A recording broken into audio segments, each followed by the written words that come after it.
نو نور ټول پښتون قوم په داسې مرګونو باندې په داسې قتلونو باندې خاموش نشي کېناستی.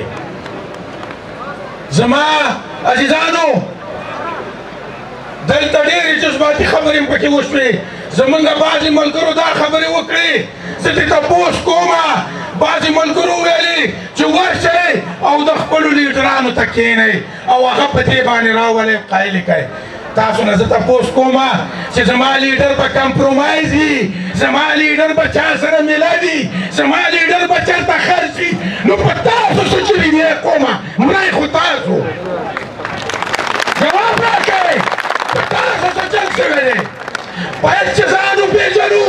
ای پښتنو قسم په رب الجلال چې تاسو به هغې پورې مرئ چې تر څو زما ځوانانو، زما بوډاګانو، زما خویندو خپل پښتانه او خپل وسایل او خپل شتمنۍ دا مو نه پېژندلي، د هغې پورې به تاسو خلک وژني.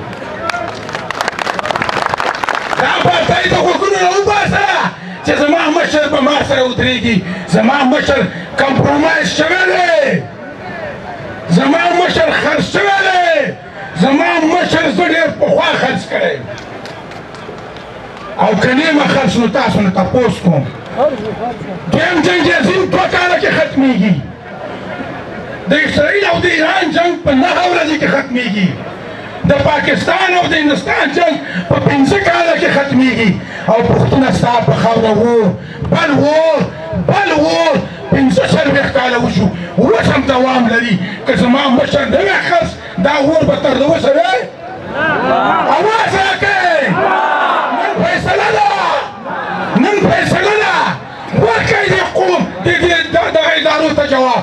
که ستا خلک مشران نه وی کمپرومایز نو ته به نن دې حالاتو کې وې. پنجاب کې چې خپل مشر نو کمپرومایز نو خرڅ، د اټک نه اخوا تاسو جنګ وینئ. نو کله چې اخوا امن دی ځکه امن دی چې د هغه مشر د هغې خلکو سره نه دی میلاو. څوک چې په پښتنه خاوره باندې چا اور بل کړی دی، څوک هغه سره دي نو هغې سره هغه نه دی میلاو. د دې نه دا معلومه شوه. داسې شوه که نه شوه؟ تاسو خو چپ یې لکه چې داسې نه ده. زما عزیزانو ځان به پوهول غواړي، ځان به پېژندل غواړي. وی اول ځان دی بیا جهان دی، اول ځان دی بیا جهان دی. نو بل ځای هم نشته، په دې ځان وپېژنئ. او زما عزیزانو زه تاسو ته یو خبره بله کوم.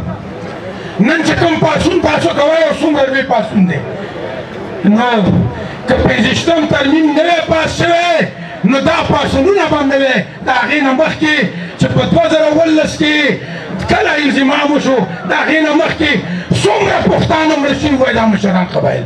وایي که نه وایي؟ تاسو نه تپوس کوم، وایي که نه وایي؟